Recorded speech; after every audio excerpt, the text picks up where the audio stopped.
top 5 most disturbing caving videos. People be getting stuck in these caves, bro. Like, just know if you ever decide to go caving, bro, just know it's truly optional, bro. You do not gotta do it. If the hole is tight, don't do it, bro. Don't do it. And that goes for real life people situations too, bro. Let's go. On May 6, 2019, YouTuber Connor Kelly posted a video of him exploring an abandoned McCoy gold mine in the Nevada desert. However, what was supposed to be nothing more than a fun adventure with his family quickly turned into a disturbing experience, one that would likely stay with the group for the rest of their lives.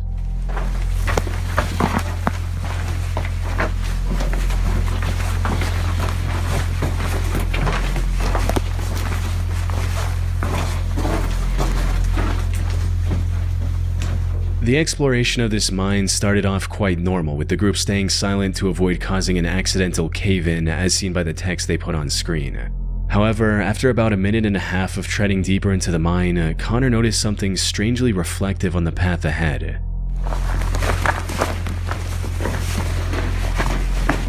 What is that? So, do you see that reflection? They're trying to...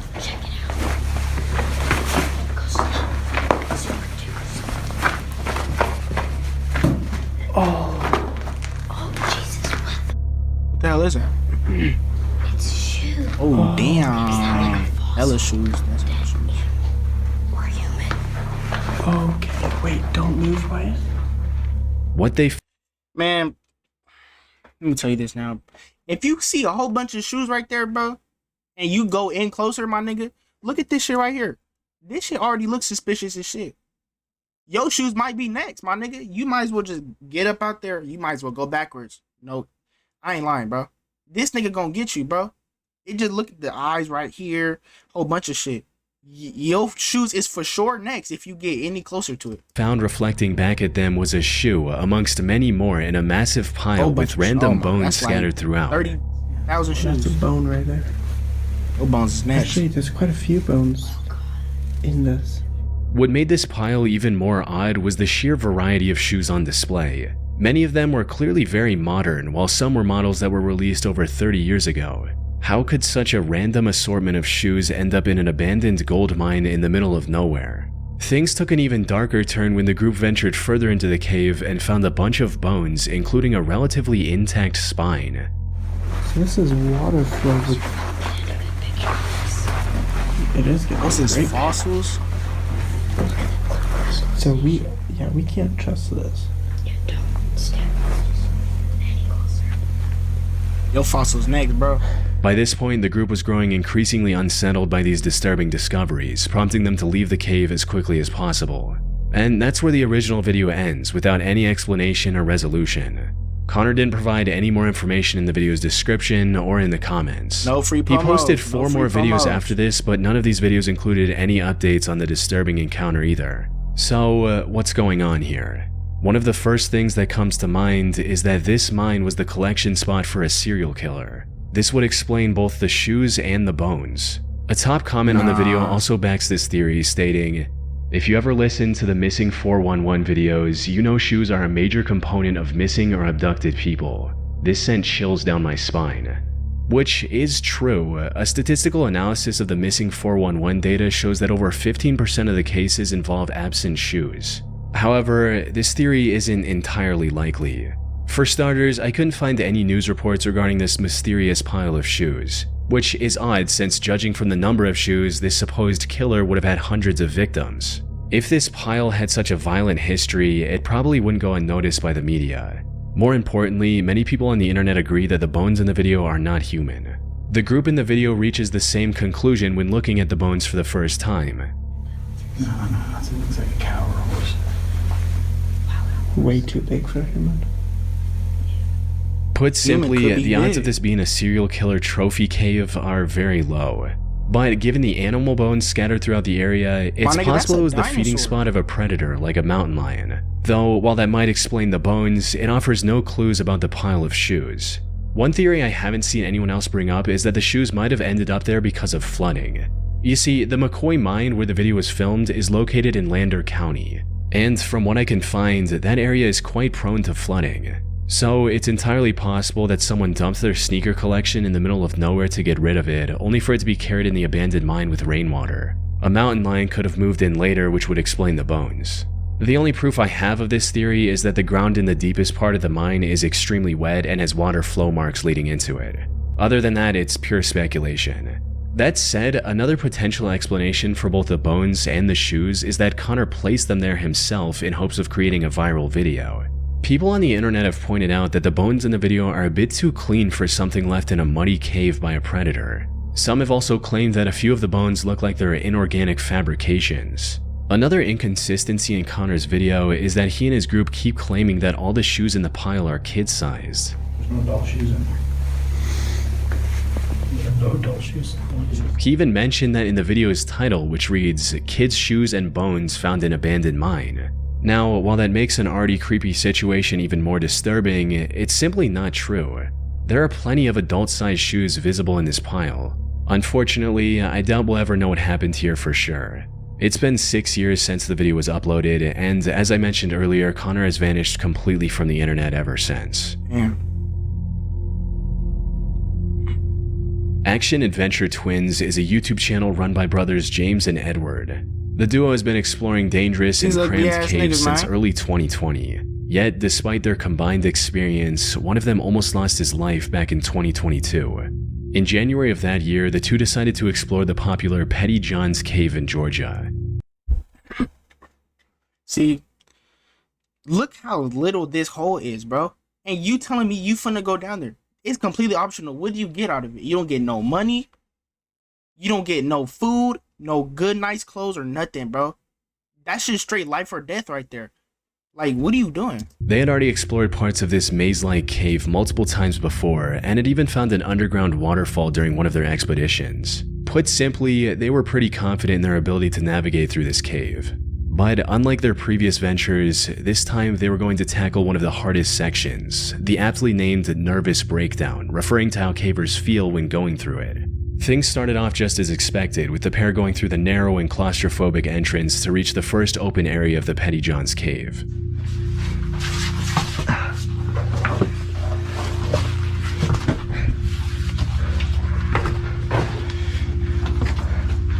Whoa, entrance room. However, it didn't take long for the cave to begin closing back again, forcing the two to squeeze through tiny passageways. But that was only the beginning. After about 25 minutes of crawling through increasingly tighter spaces, they reached the first big obstacle, a muddy room with a... These niggas better not go down there, bro. There is no gold, diamonds, or nothing down there, bro. This is not Minecraft, my nigga.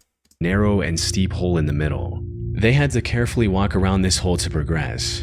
A single slip meant falling into the narrow hole and possibly getting injured. And given the lack of safe footing around the hole, it would have been near impossible for the other person to pull them out.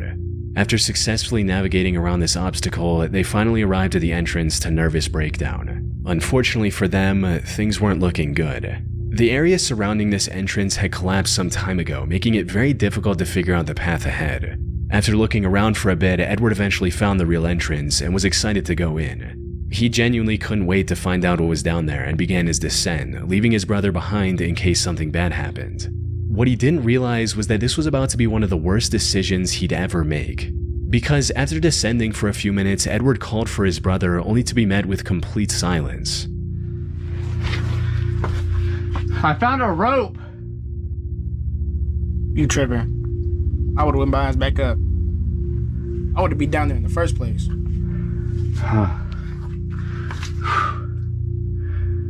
I don't hear James anymore. Uh-oh. In other words, Edward was now lost in an unknown section of the cave without any means of contacting his brother. At first, he tried to stay calm and continued his descent, hoping to find James before long. However, after staying separated for over 30 minutes, the realization set in. He knew panic was the fastest way to make a bad situation worse, but at this point he couldn't help but feel a growing sense of unease.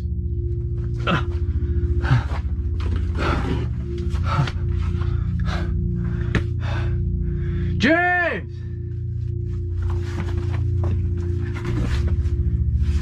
James! I has no It's phone been calls like 30 being made. minutes since I last saw him. I don't even know where I'm at. I tried to go back to the last place I saw him, and everything just looks the same. It's just a jumble maze. We should have never split up. After calling out to James many times with no luck, he decided to retrace his steps and find the way back. Unfortunately, he had underestimated the difficulty of the maze he was about to enter. Every direction looked the same. The narrow passages and jagged walls made it impossible to tell where he had come from. To top it all off, his situation was getting worse with each step he took. If he went the wrong way, he could easily wedge himself into a passage too tight to escape, or worse, plunge into a hidden drop-off. This is the true horror of caving. Even if he didn't injure himself, he could have just as easily wandered around aimlessly until his body gave way into exhaustion, leaving him lifeless in a cold, rocky crevice. The footage of him excitedly dropping into the nervous breakdown entrance would have ended with the camera recording his descent into confusion, fear, and eventually silence. Fortunately, that wasn't the end of his story. After going in loops for a while, Edward spotted a single piece of tape he saw on his way down. Oh. The tape. Yeah. Okay, this tape looks familiar. Oh, yeah.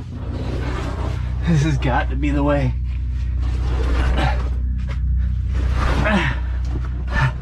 I'm getting close. James! Still Oh yeah, these nothing. niggas are cooked. This unexpected clue turned out to be exactly what he needed. It helped him regain his bearings and finally head in the right direction. Finally, he heard the best sound he could have heard in that moment.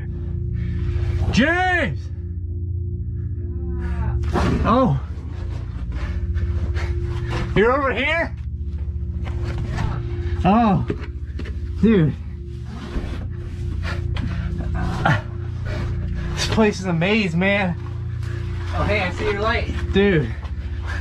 I thought we were never gonna see each other. Dude, I know. Oh. The two stayed together for the rest of the expedition and made it out alive without any major injuries.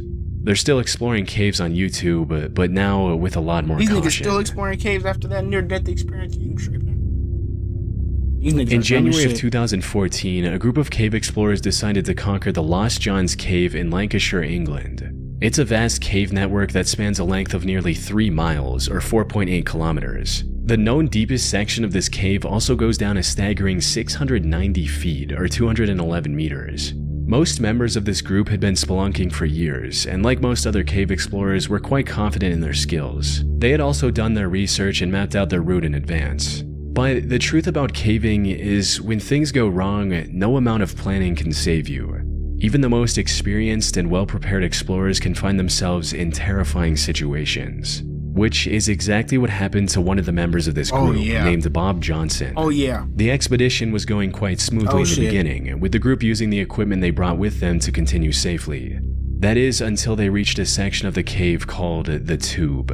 It was an unusually narrow section that required the cavers to crawl on their stomach. And to make matters worse, it was also partially submerged in water, making it difficult to both see and breathe. Despite these harsh conditions, the group decided to move ahead. The slimmest member of the group went first and successfully made it to the other side without much trouble. The next person, however, wasn't as fortunate. This was Bob Johnson, the man we mentioned earlier. His crawl through the tube wasn't off to a good start, as he was already having issues with the comparatively wider sections of the passage.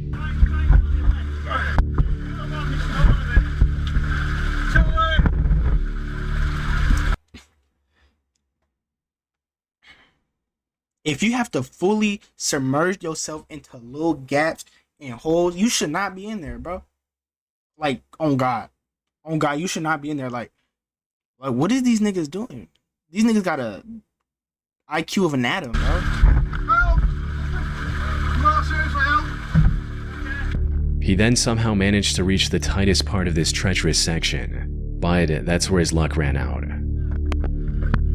Oh, look at that nigga. Oh, his head. He only got a head.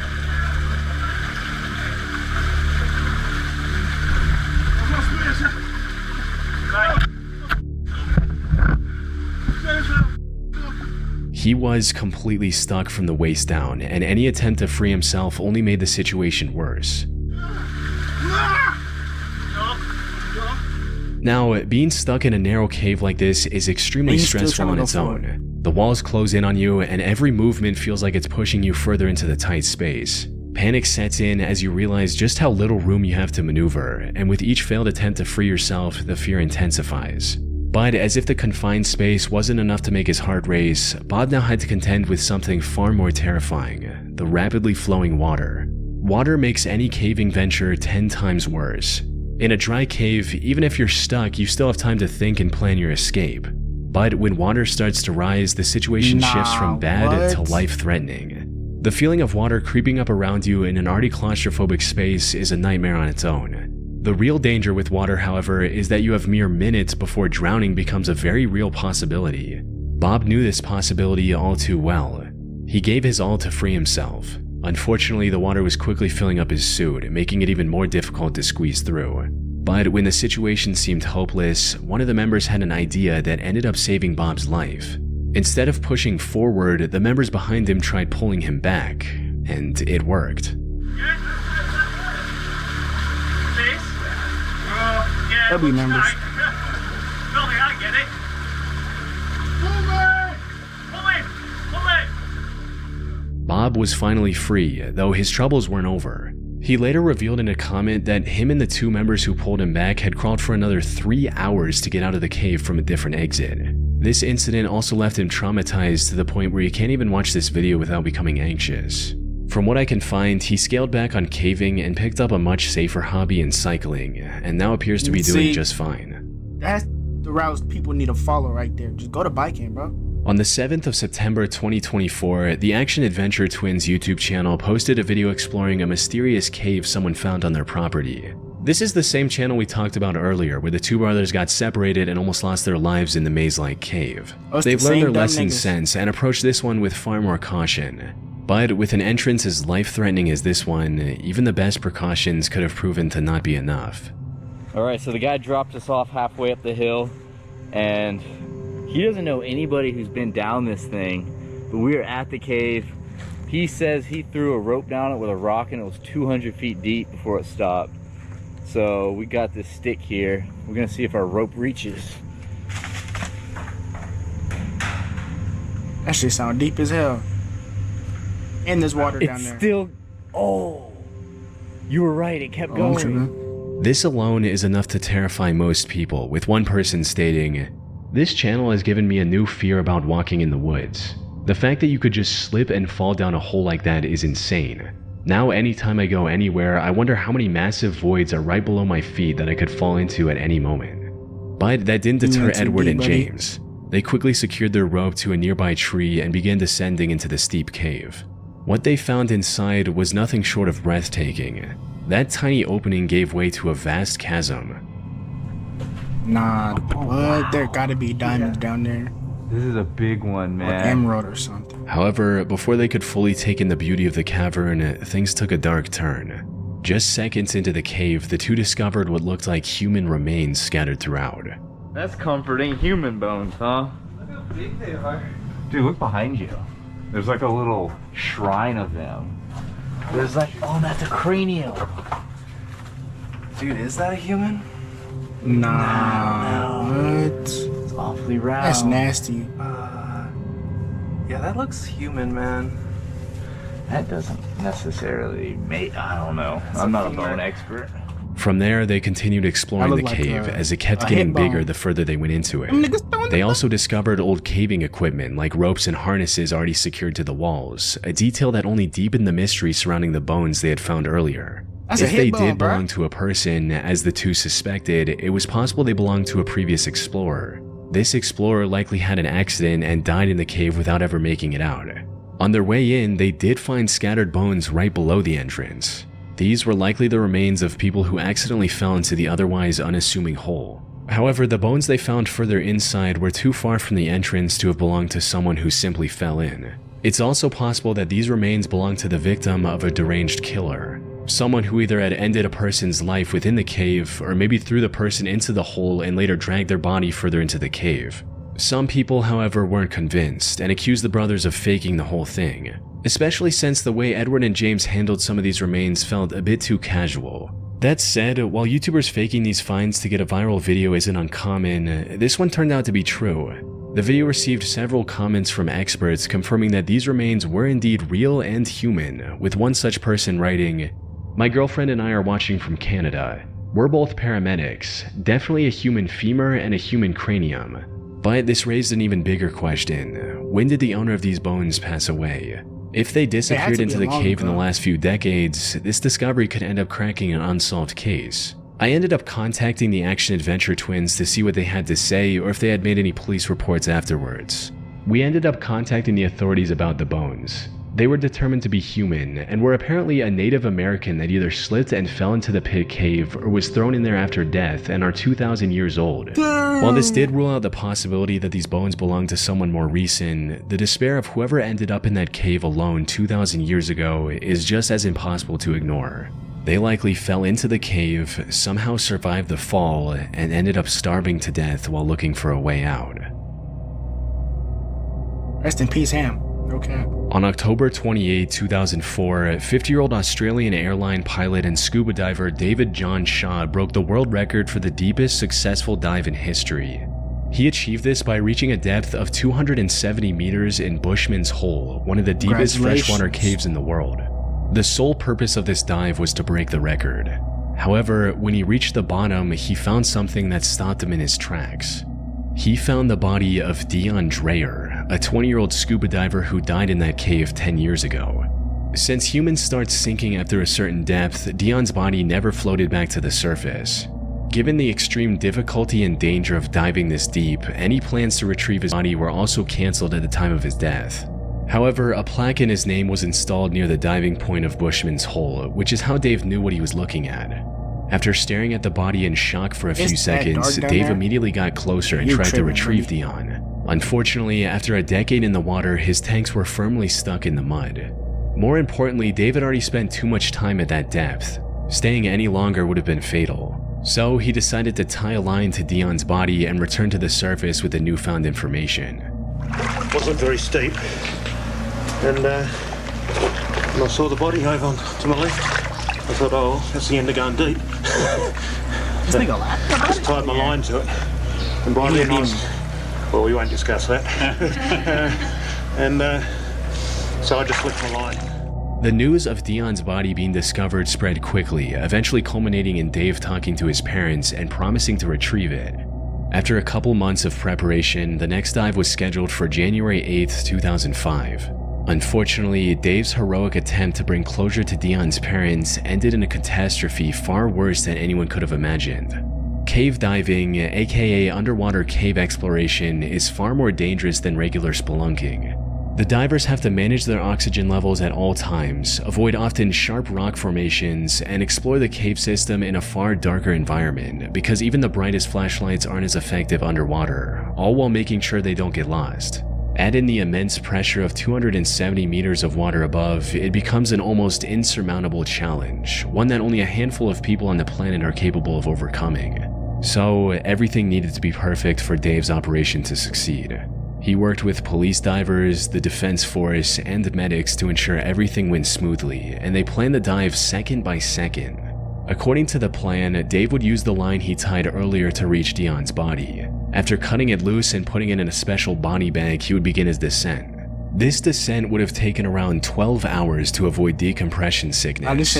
So instead of holding on to Dion's body the entire time, Dave would pass it along to his longtime friend Don Shirley at 220 meters. Don would then hand it over to support divers located at various depths and keep checking on Dave for any issues. Sadly, this is not how it went. An hour and a half after the dive began, the surface crew received an ominous message from the support divers, claiming that they hadn't seen any activity from Dave or Don. Shortly after, another message reached the surface. This one was from Don, stating that he's seeing Dave in the distance, and he's not moving. Don's okay. Dad's okay. While this message was making its way to the surface, Don tried to reach Dave himself. He exceeded his target depth, which resulted in his rebreather controller imploding.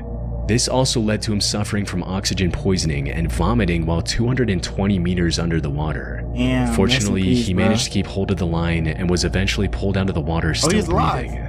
Dave, however, didn't make it. Oh, But rest in when peace, rescue man. teams pulled out his body, they made a shocking discovery. Dion's body was attached to the recovery line as well. Following the recovery, investigators looked at the footage captured by the waterproof camera mounted on Dave's head. This is what they saw. What? Though I should mention, I couldn't find the raw footage from that camera. The only clip of it online is narrated by Don himself, Dave's best friend who we just talked about who almost died trying to save his life. The footage shows Dave moving alongside the line to find Dion's body, and then trying to put it in the bag. Unfortunately, this is where the plan started falling apart. Dion's body was unexpectedly loose from the mud and was moving around uncontrollably. Dave tried to complete his mission despite this, only to end up getting tangled in the line. This line is just getting everywhere because this body is floating. It's not stuck. Everything's moving. Right, light gets caught on the line there. Move it out of the way. Still got a nice bright light.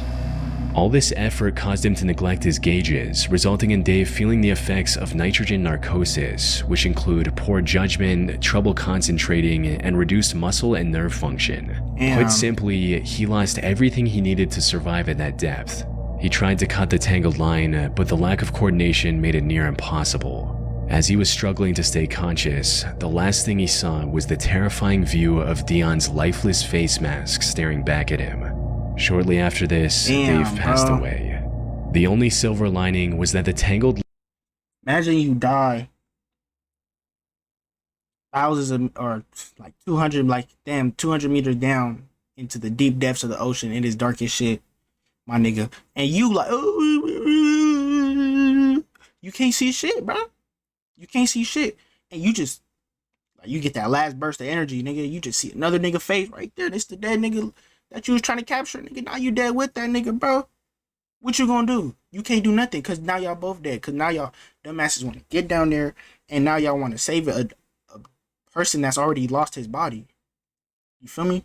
Like that just make no sense though. Like, why you gonna even, his body already down there, deep depths into the lake, the little cave, and it's a water inside the lake, my nigga. You need like so much oxygen tanks to get down there and save him. And now you're only that, you had a body bag to put the body in, and you need to hold the light at the same time, and you need to be breathing at the same time.